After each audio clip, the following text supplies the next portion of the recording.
कभी कभी इतिहास के पन्नों में कुछ ऐसे नाम छिपे होते हैं जिनके पीछे सिर्फ वीरता नहीं बल्कि शाप, लहू और चीखों की कहानी होती है। ये कहानी भी ऐसी ही है, राजा वीरेंद्र सिंह और उस मिस्त्री की जिसने अपने ही हाथों से अपनी मौत की दीवारें बनाई थीं। राजस्थान की तपती रेत के बीच बसा था काला पहाड़ किला। ऊंची दीवारें, टूटी बुर्जियां और सदियों पुराना इतिहास। कहा जाता था कि ये किला कभी समृद्ध राज्य नागगढ़ का गहना था, लेकिन अब वहां सिर्फ सन्नाटा था। रात में अगर कोई गलती से उसके पास चला जाए तो दीवारों के भीतर से हथौड़े की ठक ठक की आवाज आती, मानो कोई अब भी वहां पत्थर तराश रहा हो। राजा वीरेंद्र सिंह, जो अब वृद्ध हो चुके थे, अपने राज्य के पुनर्निर्माण का सपना देख रहे थे। वो चाहते थे कि काला पहाड़ किला फिर से पहले जैसा भव्य बने। लेकिन पिछले 5 मिस्त्री जो वहां काम पर गए, लोग कहते थे किला जीवित है और जिसे वो अपने अंदर ले लेता है उसे कभी बाहर नहीं आने देता। एक दिन दरबार में एक अजनबी आया।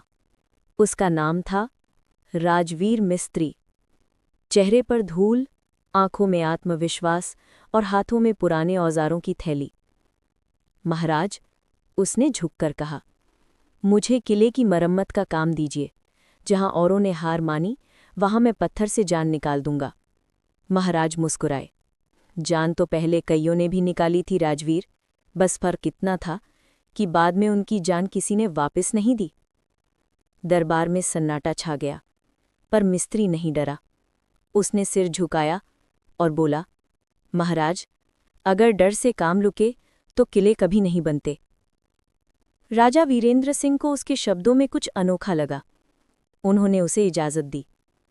कल से तू काम शुरू कर सकता है, लेकिन याद रख, किला सिर्फ पत्थरों से नहीं बना, इसमें रहस्य भी है।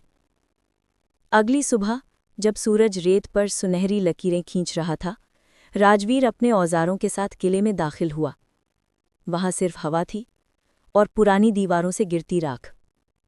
उसने पहला हथौड़ा चलाया।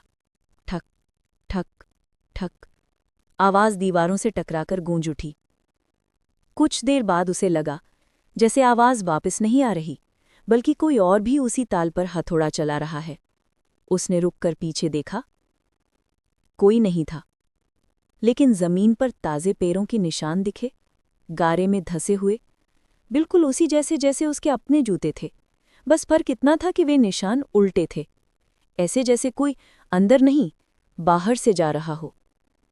राजवीर ने सोचा शायद उसका भ्रम हो, लेकिन किले की हवा में कुछ था जो हर आवाज को निगलकर एक नई गूंज में बदल देता था।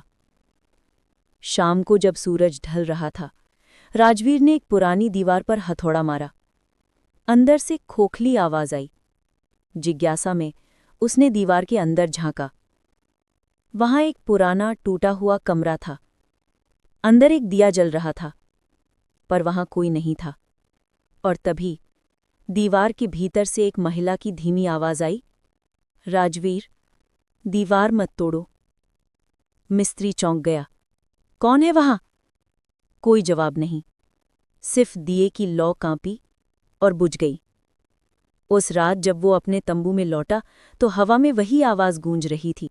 हर ईंट, हर पत्थर कुछ कह रहा था, लेकिन राजवीर को अब भी यकीन था कि ये सब उसका भ्रम है। उधर महल में राजा वीरेंद्र सिंह बेचैन थे। रात के तीसरे पहर उन्होंने सपना देखा। वो वही किला है और दीवारों के भीतर कोई आदमी हथौड़ा चला रहा है।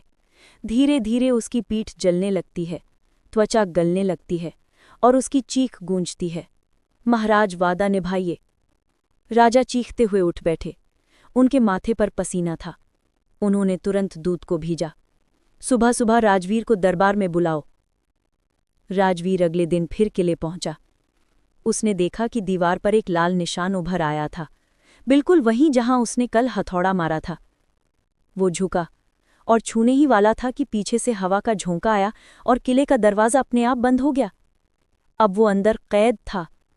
राजवीर ने दीवारों को छूता चला गया, कभी ठंडी, कभी गरम, कभी उन्हें लगता जैसे दीवारें सांस ले रही हूं।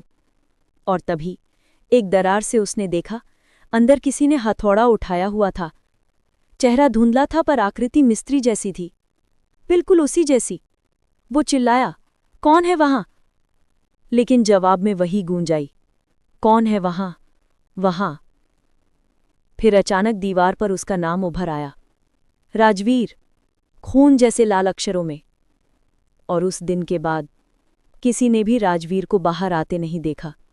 मगर रात को जब हवा किले की दरारों से गुजरती है, अब भी ठक ठक की आवाज सुनाई देती है। शायद कोई नया मिस्त्री वहां काम कर रहा है।